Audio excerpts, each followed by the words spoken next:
nous allons essayer de vous transmettre des choses. Et donc cette conférence est basée sur le thème de la grossesse et de l'après, avec une continuité le mois prochain sur vraiment le lien familial après une naissance. Présenter ce diaporama. Donc avant et après la naissance, il se passe plein de choses. Donc il y a le temps de la grossesse, le moment de l'accouchement, qui est quand même une période, un moment qui est vraiment à préparer. Et puis après, tout le cheminement pour aller vers le bien-être et la sécurité du bébé, parce qu'un nouveau-né a énormément besoin de sécurité. Donc nous allons aborder ces trois thèmes aujourd'hui. Donc donner naissance à un enfant fait partie des périodes les plus importantes de la vie.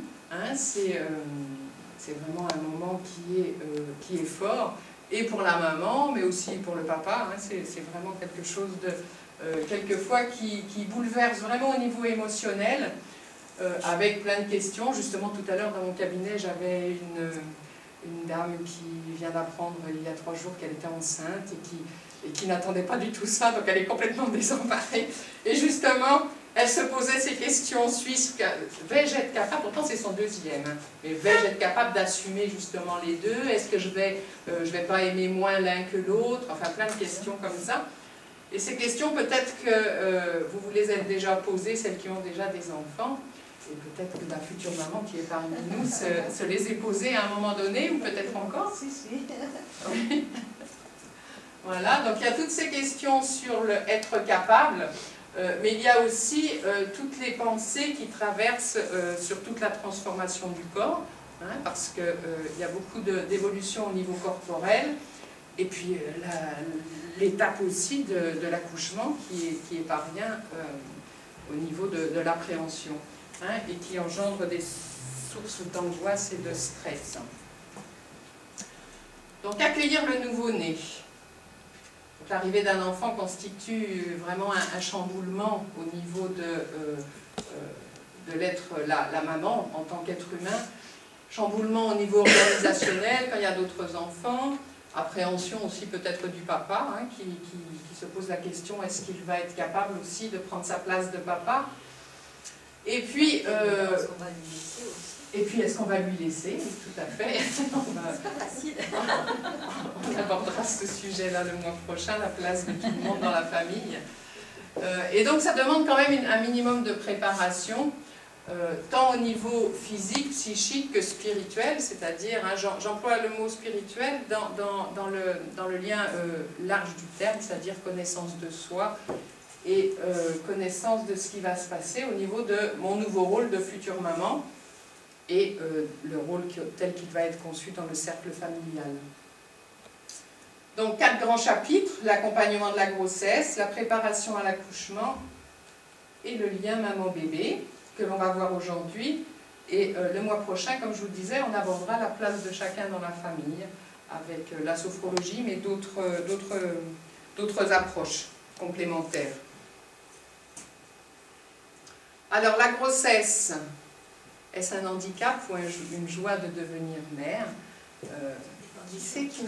Oui, ça dépend des jours, ça dépend des personnes. Ah oui, j'ai une amie que j'ai eue hier au téléphone, sa belle-fille attend un bébé, et justement elle me disait qu'elle a l'impression qu'ils ont parlé que de médecins, comment dire, de difficultés. Voilà. Donc c'est vrai qu'il y a des grossesses qui ne sont pas simples, mais après il y a comment moi quelle approche j'ai et quelle relation j'ai avec ma grossesse. Alors que peut apporter la sophrologie? Tu veux en dire quelques mots peut-être, Pascal? Sur ce que peut apporter la sophrologie? Oui. Hein, que moi je... Tu te reposes? Ah bon. Allez, prends la place un petit peu. Allez, pas trop. Donc, oui, mais c'est pas grave, je vais faire. Donc, moi j'étais venue pour faire la séance après, c'était mon objectif. Donc, la sophrologie, que peut apporter la sophrologie dans cette période-là, qui est quand même une période un peu partagée? Elle peut permettre d'écouter ses sensations corporelles, donc de prendre le temps de sentir ses sensations corporelles, sachant que La sophrologie sert à écouter ses sensations corporelles à tout moment de la vie, hein, à chaque fois qu'on en a besoin, de se reconnecter à ses sensations et à son corps, c'est a priori une manière peut-être de vivre mieux. Mais bon, voilà. Accepter la transformation de son corps, parce que c'est pas facile quand même. Hein, voilà. On se pose toujours la question, est-ce que je vais perdre perdre 20 kilos? Oui. Est-ce que la peau de mon ventre va redevenir normale? Voilà. Est-ce que mes seins vont bien dégonfler? Enfin, plein de choses comme ça. Hein. Après, ça peut apporter une présence, hein, puisque le fait de se connecter quand même à ses sensations corporelles permet d'être plus présent, de sentir vraiment ce qui se passe en nous. Hein. Et j'ai envie de dire d'accompagner cette transformation, justement, par cette qualité de présence. Voilà. De gérer ses angoisses, hein, les angoisses qui génèrent du stress. Apprendre à communiquer avec son bébé, de façon plus vraie, je dirais, vraiment dans un échange, dans un vrai échange. Vraiment de le sentir vivre. Voilà, pas que de le sentir bouger quand il vous donne un coup. Quoi. Voilà. Et même, c'est une vraie communication, hein, parce que pendant les séances de sophro, en général, le bébé vit la séance. Oui, il vit la séance, il communique, hein, par ses façons de bouger. Et puis aussi d'apprendre à laisser la place à votre parent. L'écoute et la communication vont favoriser l'évolution et l'accueil avec plus de sérénité. Voilà. Oui, l'accompagnement que j'ai pu faire déjà pour des femmes enceintes, vraiment les grandes lignes, c'est minimiser les angoisses et le stress, hein, comme on peut minimiser pour une préparation à n'importe quel événement de la vie. Hein, donc ça va permettre d'apaiser la future maman. Et ensuite, vraiment cette communication avec le bébé qui est rassurante et qui aussi rassure le bébé, parce que plus la maman va être sereine, plus le bébé va être paisible et va sentir cet amour et cette sécurité qui se met en place. Hein. Le lien, quand je parle du lien maman-bébé, déjà il se crée pendant ces séances de sophrologie, quand on vit des séances de sophrologie pendant les premiers mois de grossesse.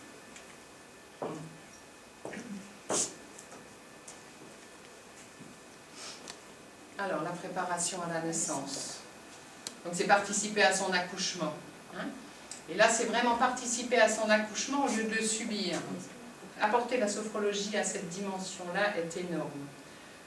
C'est vraiment ça, c'est participer à son accouchement au lieu de le subir. J'ai eu 2 enfants, donc j'ai accouché 2 fois. Et à chaque fois, alors, j'étais pas sophrologue à cette époque-là, et je connaissais à peine la sophrologie. Et c'est vrai que j'ai subi mes accouchements. Le premier, j'ai pas accouché jusqu'au bout, hein. J'étais endormie parce qu'ils m'ont mis les forceps. Et j'avais pris plein de médicaments avant parce que j'avais des contractions tout au long de ma grossesse, donc on avait peur que j'accouche avant, donc j'ai suivi les conseils du gynécologue, de la gynécologue, et en fin de compte, ils font arrêter les médicaments 1 mois avant, mais manque de chance, les médicaments, ils agissent encore au moment où on accouche, et mes contractions n'étaient pas assez longues. Voilà. Et là, j'ai vraiment subi les choses, et des douleurs énormes dans le bas du dos, enfin voilà, et c'était vraiment du subir. Maintenant, avec les outils sophrologiques que je connais, c'est fabuleux, parce que la façon dont la sophrologie vous permet de préparer l'accouchement, c'est rentrer dans la douleur, dans la contraction, pour vraiment accompagner le bébé à sortir. Je trouve que dans les cours d'accouchement, on ne nous explique pas assez cette dynamique, mais je ne leur reproche pas, hein, c'est parce qu'ils ne sont pas sophrologues et on ne leur apprend sûrement pas cette approche-là. Il y en a maintenant qui se forment. Mais c'est vraiment, je prends la douleur, hein, parce qu'on a des techniques justement d'apaisement de la douleur, donc c'est comme si on hypnotisait la douleur, et l'énergie qui normalement est focalisée par cette souffrance va partir et emmener l'enfant à l'extérieur. Et ça, je trouve ça extraordinaire. Voilà. Donc on va apprendre à respirer de façon efficace, à se concentrer sur des choses bien précises, utiliser donc la douleur pour accoucher, voyager dans son utérus, donc il y a toute une technique qui vraiment vous met en connaissance de tout ce qui se passe en vous pour accompagner ce passage. Donc rendre sa contraction efficace, et en sophrologie, donc on a la possibilité de vivre de la futurisation, hein. On se projette dans le futur pour se visualiser de façon la plus positive possible. Et à partir du moment où on peut visualiser avant comment je pourrais me projeter le plus positivement possible le jour de mon accouchement, c'est comme si j'avais déjà accouché, hein. Donc j'ai des repères, et vous savez que, enfin je ne sais pas si vous savez, mais le stress est toujours engendré par la méconnaissance du futur, et donc là la méconnaissance est énormément minimisée, donc automatiquement il y a beaucoup moins de stress. Et en devenant actrice et participante, la future maman retrouve la sécurité et la confiance, hein, sa sécurité et sa confiance, et donc elle aide le bébé à sortir, à s'évacuer. Ça permet d'avoir une dilatation plus importante au niveau du bassin. Et vous savez que l'intention que l'on met aux événements que l'on vit amène une certaine dynamique, hein. Si on est dans une intention d'appréhension, il y a tout qui se ferme. Si on est dans une intention, justement, en même temps que je pousse avec ma contraction, je visualise mon bassin qui s'écarte et mon bébé qui s'engage dans le bassin. Et les choses vont se faire beaucoup plus facilement. Okay. Des questions? Si je peux rajouter une petite chose. Je dirais même mieux, parce que pour mon premier enfant, j'ai beaucoup souffert, catastrophe, mauvaise préparation, etc. Pour la deuxième, préparation, sophro, eh bien, je ne peux même pas parler de douleur. C'était pas de la douleur que j'ai ressentie, absolument pas. C'était vraiment de l'accompagnement, je sentais ce qui se passait, mais rien à voir avec le mot douleur, quoi.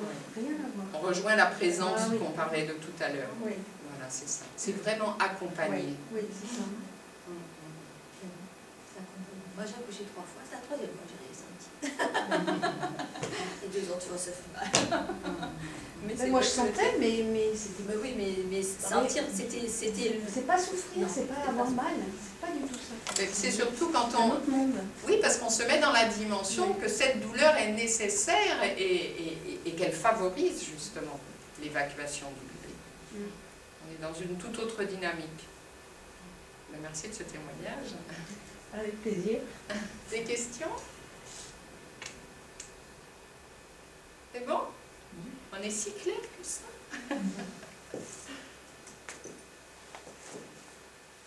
Alors, donc, le lien maman-bébé. C'est après. C'est après la naissance. On est dans l'accompagnement des 8 premières semaines.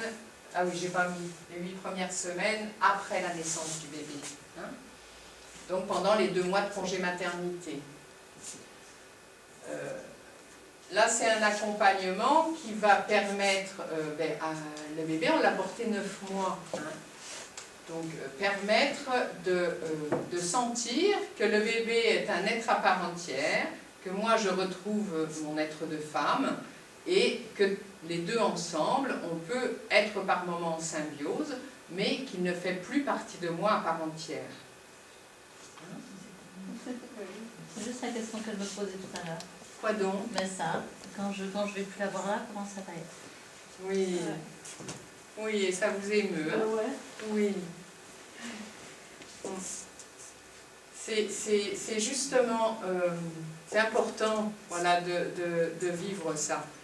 Parce que c'est... après, en parallèle de cette prise de conscience de... on est chacun un être humain, c'est par moments des moments de symbiose, justement, en nourrissant les moments de relation avec le bébé. Donc en général, les séances, elles sont vécues comme ça, avec le bébé que l'on porte. Donc ça rapproche un peu le moment de la grossesse. Et on s'aperçoit là, dans ces moments-là, que si la maman en état sophronique, justement, elle est sereine et tout, le bébé, waouh! Et là, il y a vraiment une symbiose qui se crée. Hein. C'est une relation très très profonde, aussi profonde que quand le bébé est dans le ventre de la maman. Ensuite, il y a l'axe de sortir de la solitude face à ces nouvelles fonctions, parce que ces ateliers, en général, sont faits en groupe. Hein, quand on arrive à regrouper plusieurs mamans qui viennent d'avoir un bébé, c'est intéressant de le faire en groupe parce que ça permet aux mamans de faire des échanges aussi, parce qu'il y a un temps de parole, donc c'est toujours intéressant. Les mamans se sentent moins isolées et elles s'aperçoivent, ben oui, qu'elles ne sont pas seules à avoir des problématiques, peut-être pas, mais des questionnements au moins. Hein, voilà. Des ressentis, Il y a des petites... Il y a quand même des difficultés, c'est pas évident Ouais. d'accueillir un enfant Ouais. et c'est bien de pouvoir voir qu'on n'est pas tout seul. Ouais. Parce que quand on est isolé, quand même, c'est pas...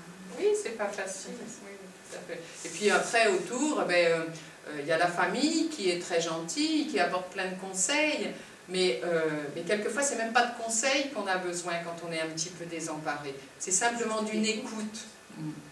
Une oreille attentive qui fait juste écouter, et la maman, rien que le fait de l'exprimer, elle va trouver ses propres solutions toute seule. Oui, donc c'est peut-être juste une écoute. Hein, plutôt, même quelquefois c'est même agaçant quand quelqu'un, et là je parle de la future maman, mais c'est dans la vie de tous les jours, hein, quelqu'un qui exprime des difficultés, des contrariétés, des questionnements, et que l'autre, au lieu de l'écouter, est toujours en train de répondre et de dire oui mais si, oui mais moi j'ai fait ci, mais moi je ferais ça, et ça c'est très énervant parce que la personne elle ne se sent pas écoutée. Et donc dans ces groupes-là justement, ces échanges, ça permet de l'écoute attentive, et de s'apercevoir, je ne suis pas seule à vivre ça aussi. Donc il y a des temps pour porter un nouveau regard sur son corps, donc à travers les sensations. Hein. Voilà. Accompagner maman et bébé vers leur autonomie propre. Donc il y a des visualisations sur justement l'après mon congé maternité. Qu'est-ce qui va se passer? Moi je vais retourner au travail, le bébé à la crèche ou à la nourrice. Donc c'est commencer à s'approprier ce temps de séparation un peu plus longue dans le temps. De faire des projections aussi de futurisation, que mon bébé, ça va être un adulte en devenir. Et c'est parce que... c'est très tôt. Oui. C'est super dur. C'est super dur. Pascal, elle aurait dû être préparée un peu plus. Parce qu'elle a des... Il aurait fallu que je sois sophrologue avant. Oui. Elle a des enfants qui quittent la maison depuis plusieurs années et elle a du mal à s'y faire. J'ai du mal. Mais je ne pense pas être la seule, mais je pense qu'effectivement on ne prépare peut-être pas ça assez. C'est vrai que... Parce qu'un bébé, quand il arrive... Je laisser la place à la femme, parce que moi, vous savez, à un moment donné, j'ai complètement oublié que j'étais une femme. J'étais une mère. Ouais. Je crois qu'on est énormément comme ça. Hein. C'est là, énormément de gens. Il y a beaucoup de maris qui se plaignent qu'on ne devienne plus que des mères. Mais là, c'est vraiment pour que la maman prenne conscience que le bébé, c'est pas mon poupon, que j'ai envie de cajoler, et voilà. Alors, je vais caricaturer, hein, c'est très fort ce que je vais dire, mais c'est pas mon jouet, quoi. Hein. C'est un être humain qui va devenir adulte, et je pense que c'est bien, dès la naissance, d'en prendre conscience, et par de la visualisation, alors en plusieurs étapes. C'est mon bébé va devenir enfant, il va aller à l'école, il va aller au collège, il va aller au terminal, lycée, et puis il va quitter la maison, et puis il deviendra adulte un jour. Et je crois que c'est important d'avoir cette conscience-là dès le départ, parce que, comme je dis aux personnes qui viennent me voir, qui sont dans ces problématiques, je dis, mais vous êtes, en tant que parents, on est éducateurs. Et on est là pour leur tenir la main tant qu'ils en ont besoin, mais c'est pour un jour lâcher la main. Hein. Et je trouve que c'est important de l'avoir présent.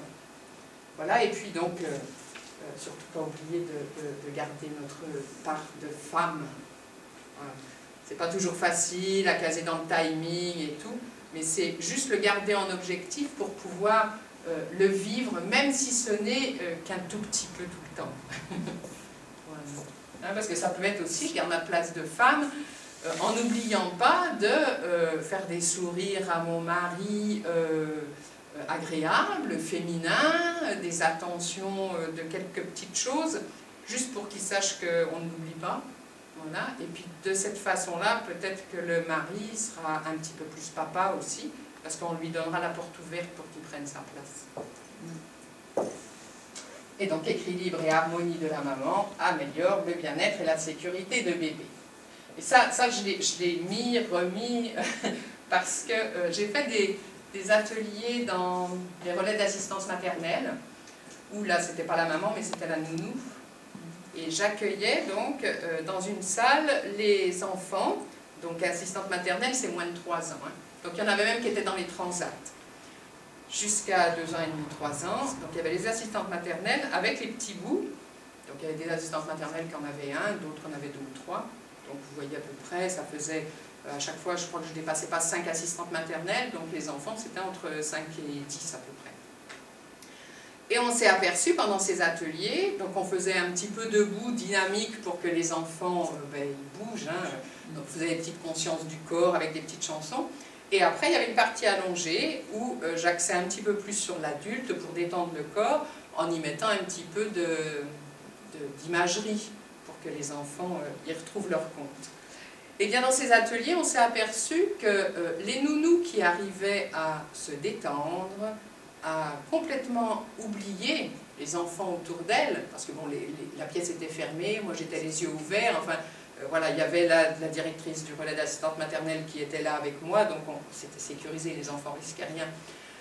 Et bien, toutes les nounous qui ont réussi à lâcher, les enfants étaient hyper calmes. Au début, bien sûr, ça les intriguait, donc ils étaient assis à côté de la nounou, quelquefois ils la touchaient, puis au bout d'un moment, hop, ils s'allongeaient ou alors ils s'occupaient avec quelque chose à côté d'eux. Et les nounous qui n'arrivaient pas à lâcher, eh bien, les enfants n'arrêtaient pas de leur tirer le bras, de leur sauter dessus, enfin voilà. Donc ça c'était flagrant. Et il y en a une à un moment donné qui n'arrivait pas à lâcher, et je sentais qu'elle en avait besoin.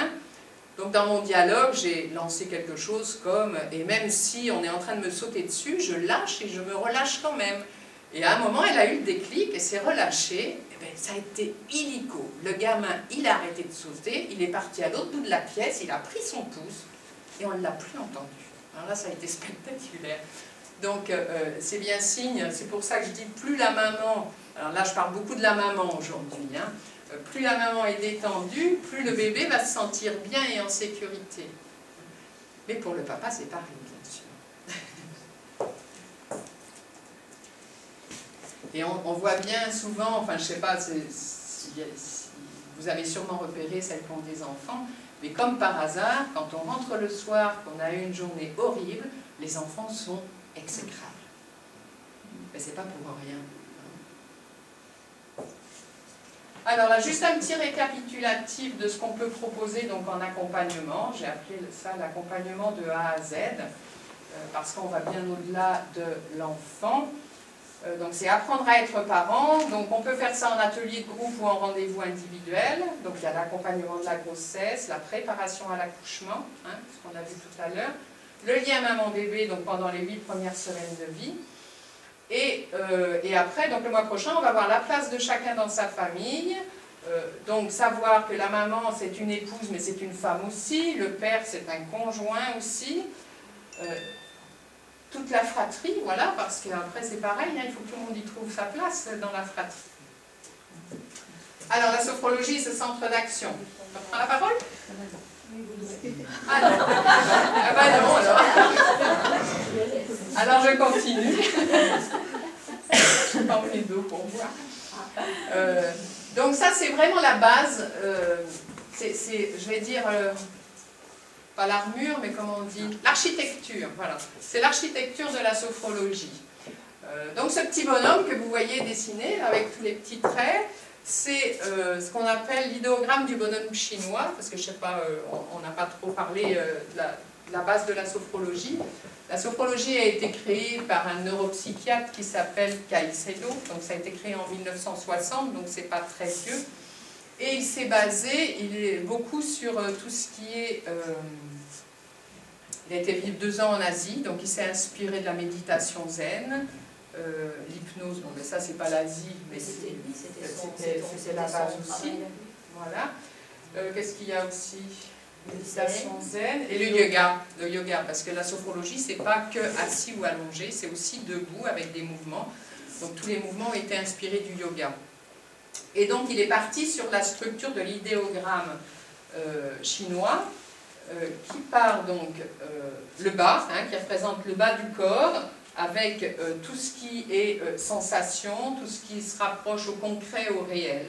Donc ça, c'est vraiment la première partie du travail que l'on fait en sophrologie, c'est tout ce qui ramène aux sensations.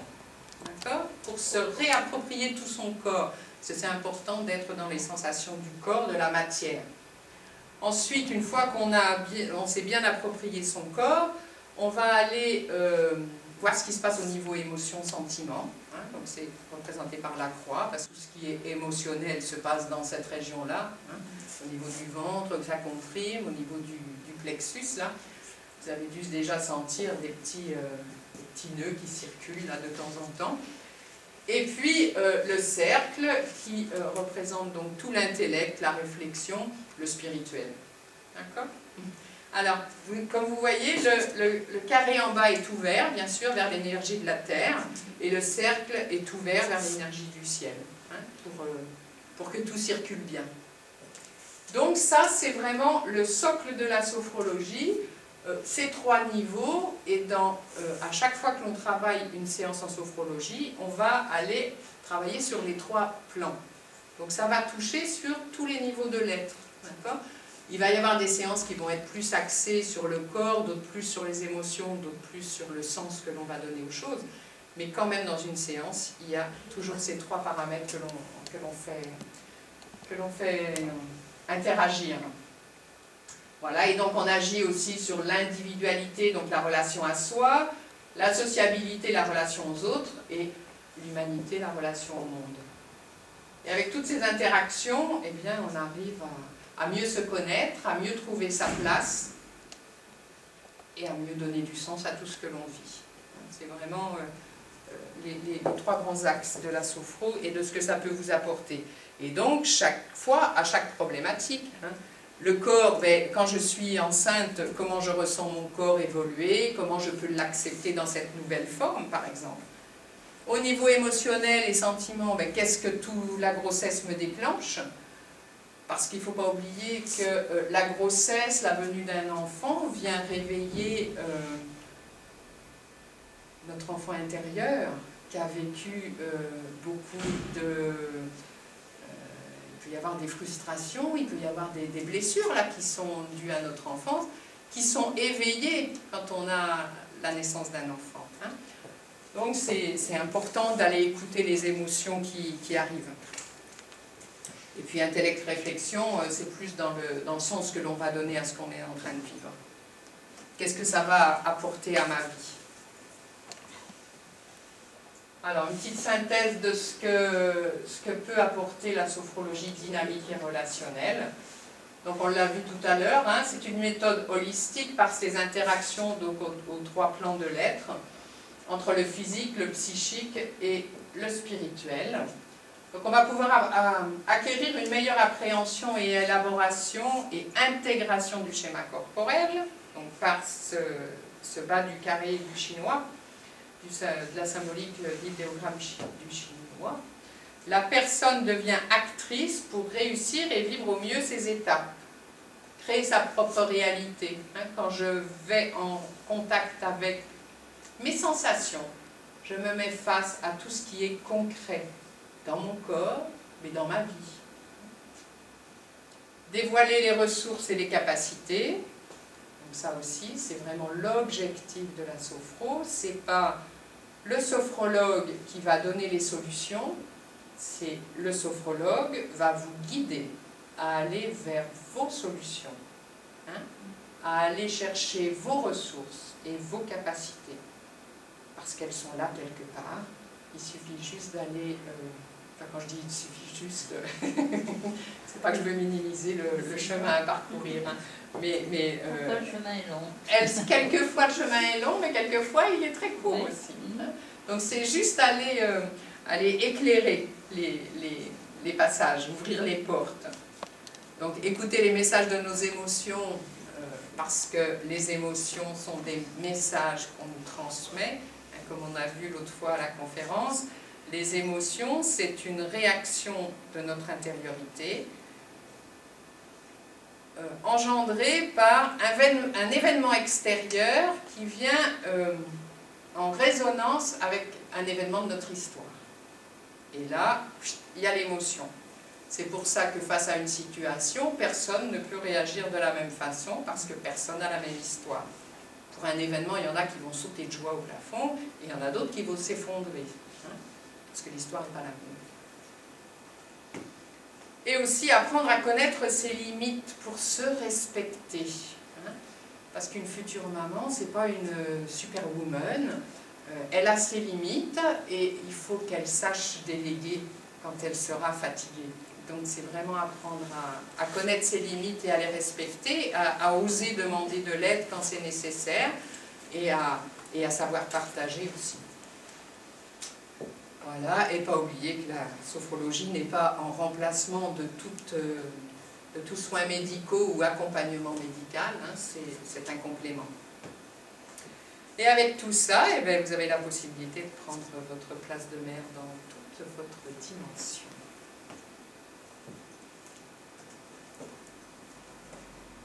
Alors, comment ça se passe une séance de sophrologie? Est-ce qu'il y en a qui connaissent? Là, oui, deux devant, je sais. Est-ce qu'il y en a qui ont déjà vécu des séances de sophrologie? Non? Oui? Vous? D'accord. Alors, une séance de sophrologie est très souvent composée de mouvements. Hein. Alors, il y a des séances qui peuvent se vivre complètement assises. Ce soir, d'ailleurs, on va vous faire une séance complètement assise. Mais c'est quand même assez rare. En général, il y a des mouvements pour accompagner la conscience à vous envoyer des messages, des lumières, pour éclaircir justement, pour ouvrir les portes. Donc une séance se vit les yeux fermés, dans l'intériorité. Qu'elle se passe assise, debout ou allongée, on est toujours les yeux fermés, d'accord? Et on se fait accompagner par la voix du sophrologue. Le but des exercices, comme je vous ai dit, c'est par rapport au thème de la séance, le sophrologue va adapter les exercices pour vous permettre un éveil de conscience, on pourrait dire. C'est vraiment accueillir une résonance, une préparation de l'ouverture de conscience pour après vous ayez des éclaircissements quand vous vivez la partie assise. Alors, redis-le avec d'autres mots peut-être. Je ne sais pas, avec d'autres mots, je dirais. C'est une préparation de la conscience. Oui, mais le mouvement, il est quand même accompagné d'une symbolique que l'on nomme et dont on parle. Je sais pas, on peut prendre l'exemple. Le secouer des épaules, qui est ça. Un exemple, oui, effectivement, du secouer des épaules qui permet de relâcher toutes les tensions qui sont là, uniquement dans le corps, mais peut-être aussi de provoquer un éclairage sur des tensions, sur un ressenti, une émotion. Voilà. Donc le mouvement va indiquer et colorer le mouvement. Je ne sais pas si colorer. En ce moment, je suis dans la couleur, donc colorer le mouvement. Voilà. Donc, en fonction de ce que l'on est en train de vivre à ce moment-là. C'est vraiment dans la présence au moment. Voilà. En fait, un mouvement comme secouer des épaules qui permet de lâcher avec des tensions que l'on peut avoir à ce niveau-là peut nous permettre aussi de lâcher avec toute autre tension. Il faut aussi citer... Fais-nous le secouer des épaules. Parce que comme on ne fait pas de... On soulève les épaules et tout mon plaît.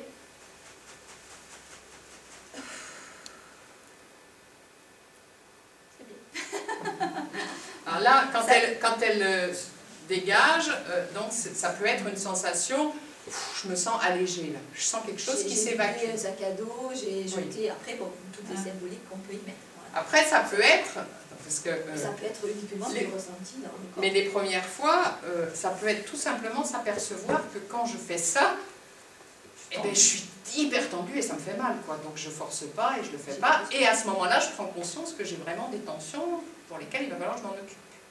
Hein? C'est dans ce sens-là où il y a des prises de conscience. Quand c'est j'évacue, ben, je suis capable d'évacuer et comme j'ai ressenti que j'évacuais, c'est que j'en avais besoin. Mais ça peut être aussi, j'ai plein de tensions et j'arrive pas à évacuer pour l'instant. Et en sophrologie, on est sans analyse, sans jugement. Donc j'accueille ce qui se passe, mais je me juge pas. Voilà. Autant que faire se peut.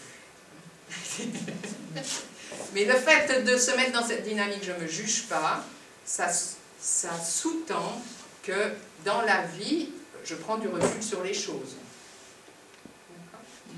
Et le fait... prends le temps d'écouter. Oui. Je prends le temps d'écouter cette sensation dans ce mouvement-là.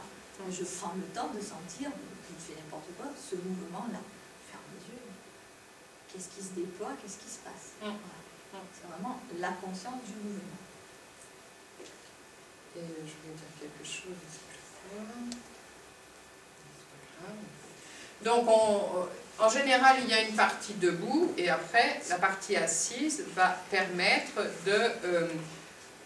d'intégrer le pourquoi de la séance et de synthétiser, alors ça peut être par une visualisation ou une écoute intérieure guidée par le sophrologue, pour que vous puissiez faire une synthèse de qu'est-ce qui est possible de garder pour moi de cette séance et comment dans mon quotidien je vais pouvoir me l'approprier et le prolonger. Parce que le but, c'est pas de vivre une séance et en fermant la porte, de tout oublier et j'y pense plus. Hein. La sophrologie, c'est quelque chose qui, comme j'ai mis, répétition viventielle, donc que l'on emmène avec nous, que l'on s'imprègne pour arriver à un nouvel équilibre.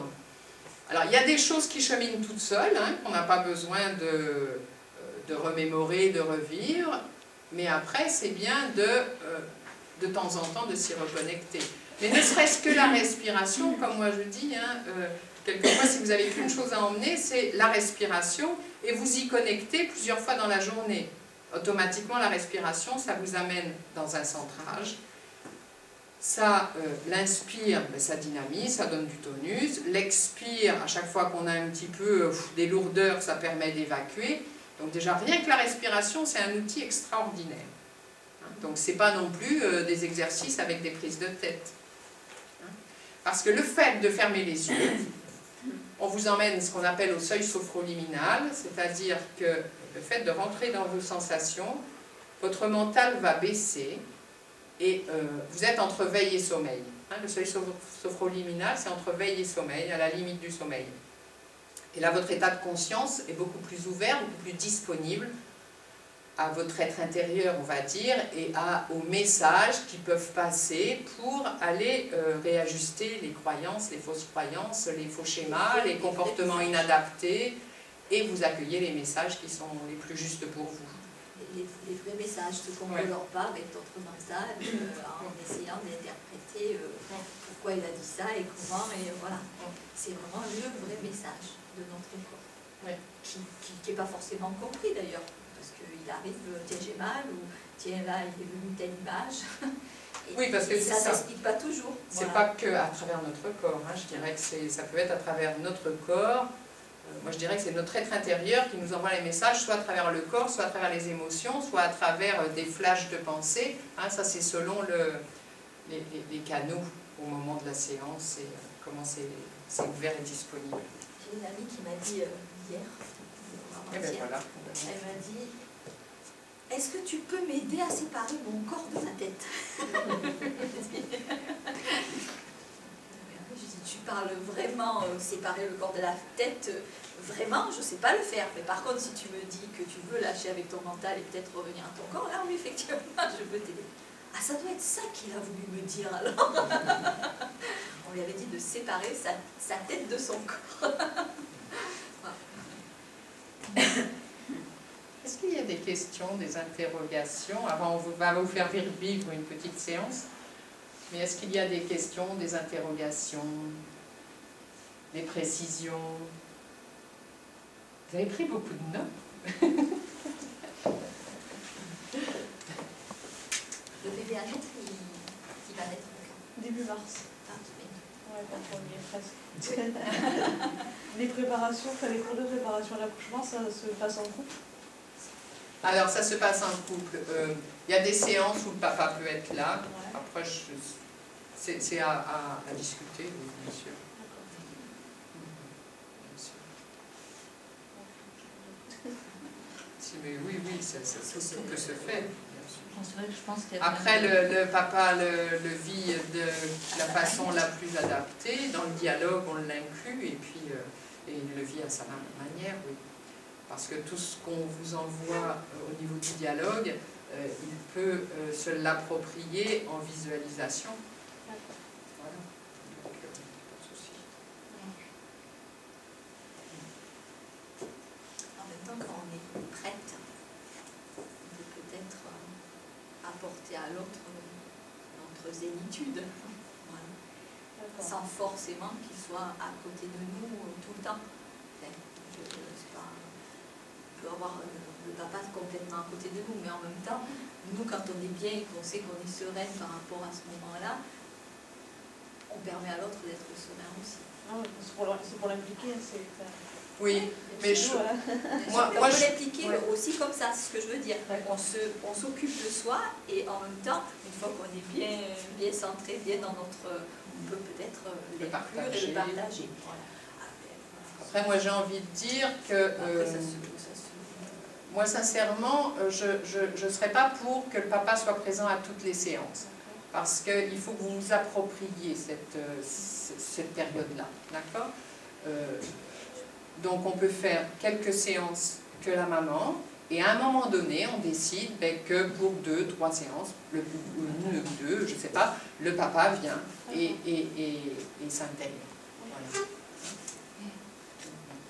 C'est pas une manière de l'exclure, c'est plus une manière vraiment de, je ne sais pas si je m'exprime bien quand je dis ça, vraiment de prendre conscience de ce que vous allez vivre vous toute seule, pour pouvoir effectivement après être plus conscient de ce qui va se passer, plus facilement partager. Il y a ça, et puis aussi, il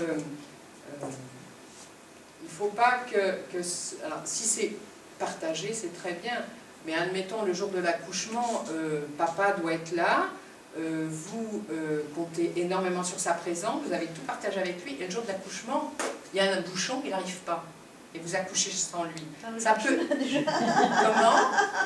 Qu'il n'arrive pas après, parce que c'est foutu. Ben voilà, et voilà. Mais c'est ça qui est... Oui, mais c'est ça. Et nous, en préparation à l'accouchement, on fait toutes les suppositions. Parce qu'on n'est pas là pour vous mettre dans un cocon de non-difficulté. Parce que le papa peut ne pas arriver à temps. Donc, si vous faites toutes les séances en ayant l'idée que papa est toujours là, peut-être qu'il sera là. Et tant mieux. Et tant mieux. Mais peut-être qu'il peut avoir un imprévu. Et ça, il faut que vous vous sentiez... Il faut que vous vous sentiez suffisamment en confiance, seul, sans que papa soit là. Et justement, c'est notre rôle de vous transmettre ça, de vous aider à bien faire participer papa. Hein, moi, je suis tout à fait pour, mais c'est quand même vous qui allez le vivre, cet accouchement, et il faut que vous soyez en confiance avec ça, vraiment. Il ne faut pas que ce soit à la condition que papa soit là, parce que de toute façon, là, il n'y a pas de condition dans l'accouchement. Ah, mais je sais qu'il n'attendra pas son père. Mais bon, non, mais c'est vrai que... Voilà, donc, mais j'entends bien qu'il y a une inquiétude de ce côté-là, donc le but c'est de vous faire installer la confiance en vous par rapport à ça. Si je peux me permettre, ça met aussi déjà une pression au papa. Hein, c'est ça. Parce que si jamais effectivement... oui, en plus le papa sera plus serein s'il vous sent en confiance. C'est ça qui est... Si les choses ne se sont passées, il y a déjà une grosse pression. Vous voyez, si vous êtes en confiance, vous, et si vous êtes sereine, normalement, le papa, voilà, vous pouvez tout partager avec lui. Il sait que de toute façon, vous gérez bien votre moment. C'est la même interaction dont je parlais avec le bébé tout à l'heure. Si maman est sereine, bébé est serein et en pleine confiance, eh bien, c'est pareil l'interaction avec le papa. S'il vous sent sereine en sécurité, il sera moins désemparé de vous voir accoucher. Donc, c'est vraiment le but, c'est de vous mettre en confiance dans cette dynamique. J'ai la force et le savoir pour aider mon bébé à sortir. Parce que ça c'est pour vous cette histoire-là.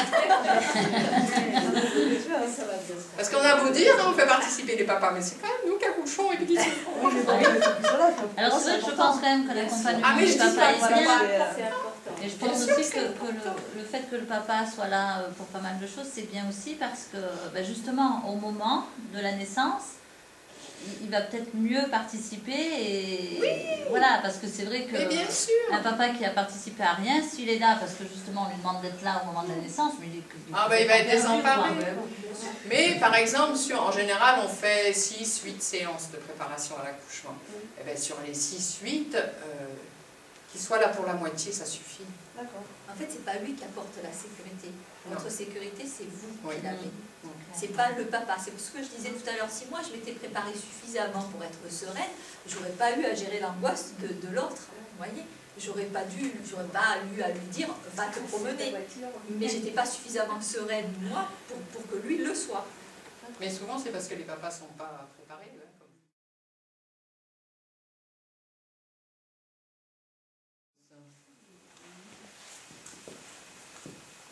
Trop bien. Qui est-ce qui a dit trop bien? Moi. Alors, c'est quoi Trop bien. Comment vous ressentez? Qu'est-ce que vous ressentez comme bénéfice? Être complètement relaxé, après une bonne journée de boulot, là, c'est vraiment extraordinaire. On ne prend pas suffisamment le temps de le faire. Donc ça vous a connecté à votre besoin peut-être de vous poser un peu plus? Tout à fait. Tout à fait. Et au bénéfice que ça apporte de se poser et de s'intérioriser. Un bien-être complet. Ok, merci. Est-ce que la future maman veut partager quelque chose?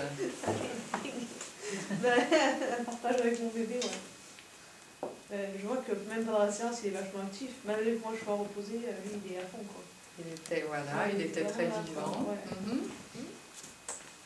J'ai hésité à prendre la main de mon conjoint pour le mettre sur moi, mais j'ai essayé. Ah, j'ai retenu que... Non, voilà, non, mais bien actif. On sent qu'il est là. Donc le bébé est bien actif. Et vous, qu'est-ce que vous avez vécu à travers cette séance? Je me suis relâchée. Oui. J'ai vu que malgré que lui soit actif, je peux me relâcher quand même. Voilà. C'était ça. Voilà. Enfin, que lui, il vit sa vie, et moi j'étais complètement. mais moi je peux quand même me détendre, c'est ça? Ouais. Bon. Vous voyez déjà. C'est lors de la naissance. Vous voyez déjà. Voilà, ça, j'y vais sereine. Déjà, vous avez pris conscience que, malgré qu'il soit en moi, je peux être différente de lui.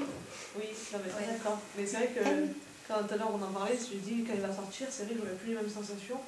J'aurai d'autres sensations, c'est vrai, mais ça va être un bizarre en fait. Et mon conjoint m'a dit, mais moi je pourrais l'avoir et le sentir. Parce que c'est vrai que c'est différent. Donc, mais c'est vrai qu'on en parlait juste avant la séance en fait. Et moi je lui ai dit, tu l'auras plus là, mais tu l'auras là. Quoi. Oui. Donc c'est aussi un truc différent. Oui, tout à fait. Voilà. Il ne sera plus dans l'imaginaire, il sera là. Oui, mais elle, enfin bon, non, mais il est bien là. Seriez-vous très possessive? Pas du tout. Non, mais je peux faire les grasses matinées là, au moins. Je me doutais bien qu'il se cachait plein de choses derrière ça. Profiter des dernières grasses matinées. Oui. Il y a le C'est décompte. cela. Oui. C'est l'inquiétude de l'après. Non, voilà. Bah oui, enfin, c'est autre chose. C'est normal, bien sûr. Là, on découvre la grossesse au fur et à mesure, donc on découvre à l'après, quoi. Et c'est vrai que je vous disais, toutes les mamans, là, où on a eu des enfants, pendant la grossesse, on pense à ça et on a peur de ce vide qui risque d'être là après la naissance. Oui, mais il y a toujours un moment d'adaptation. Et en définitif, ce vide, enfin moi Il n'y aura pas trop vide après, je pense. on ressent... J'ai un joli conte, il y a Jacques Salomé qui a écrit un livre de contes, et dedans il y a un très joli conte sur le discours de deux bébés qui sont dans le ventre de leur maman avant la naissance.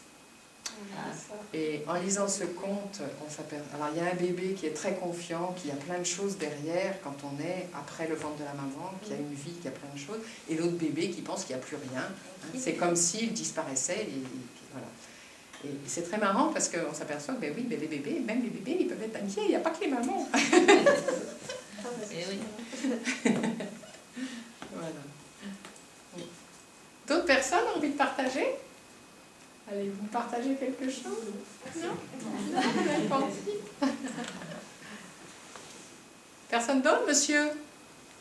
C'est vrai que je ressentis un truc de soulagement quand on pense tout ce qu'on fait travailler dans le corps, quoi, ça travaille, c'est vrai qu'on doit le faire plus souvent parce qu'on se retonifie, on se réoxygène, c'est vrai que c'est... Vous êtes mis en contact avec la belle machine qui est votre corps.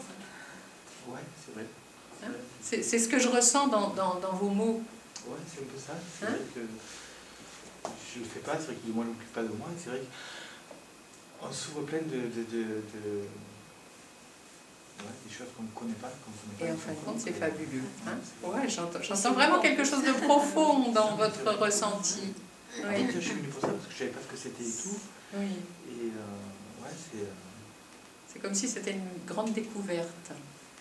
Ben, moi, je suis aussi un peu dans le milieu, quoi. Je magnétise, quoi. J'ai un petit don. D'accord. Et je voulais savoir ce que c'était par rapport à tout ça, ce que ça pouvait apporter en plus, mais même par rapport à ça, c'est très, très enrichissant, quoi. Ça prend plus à se connaître, à connaître les... Ouais, ah oui. Avec des énergies, se mettre plus en relation. Ça, c'est vraiment le but, d'apprendre à se connaître. Super. Super. L'autre fois, j'ai fait une séance aussi de... C'est quoi parallèle. Il y en a plein, hein, La sophrologie, Hypnose? Non. La méditation? La méditation. Ah, méditation. Ouais. Et là, je suis arrivé presque à partir là. Là, non, je suis pas arrivé à partir, peut-être parce que je suis pas dans le même rythme. Mais Ouais, ça dépend de la guidance, voilà, ça dépend de plein de choses. Voilà, Puis ça voilà. dépend de moi si je suis Puis partir, dans ça mon veut dire corps quoi? et dans mon... Oui, c'est ça, partir, ça veut dire quoi? Mais ça veut dire que je me sentais partir. Là, j'ai plus... Mais je ne suis pas dans le même état que l'autre fois aussi, pareil. Alors en sophrologie, on a une règle, c'est que chaque séance n'est jamais la même chose qu'une autre séance. Hein, parce que il y a le dialogue, il y a l'intention de la séance, et même une séance vécue vraiment avec les mêmes exercices. Le dialogue du sophrologue va jamais être le même parce qu'on n'a pas un texte écrit. On vit la séance en même temps que vous, sauf que nous, on a vu les yeux ouverts. Et on est vraiment en lien avec ce que l'on vit à l'intérieur, et le dialogue, il vient comme ça. Hein. Donc une séance, le dialogue du sophrologue n'est jamais la même d'une séance à l'autre, même qu'on a les mêmes mouvements. On se connecte aussi au public que l'on a en face. Donc l'inspiration, elle vient aussi de la relation énergétique. Et il y a aussi le paramètre que vous n'êtes pas dans le même état à chaque séance. Donc il ne peut pas y avoir du tout, jamais la même chose. Oui, il y a l'énergie du groupe aussi, oui, tout à fait. Ok. Mesdames, au fond, un petit partage. Est-ce que c'est une découverte agréable? Moi personnellement, j'ai du mal à lâcher prise. Donc, parce que même là, en fait, il y a une fraction de seconde où j'arrive à lâcher prise. Et après, demain, je pense à 8h30. Et voilà, moi, je suis une jeune maman, j'ai un nourrisson à la maison.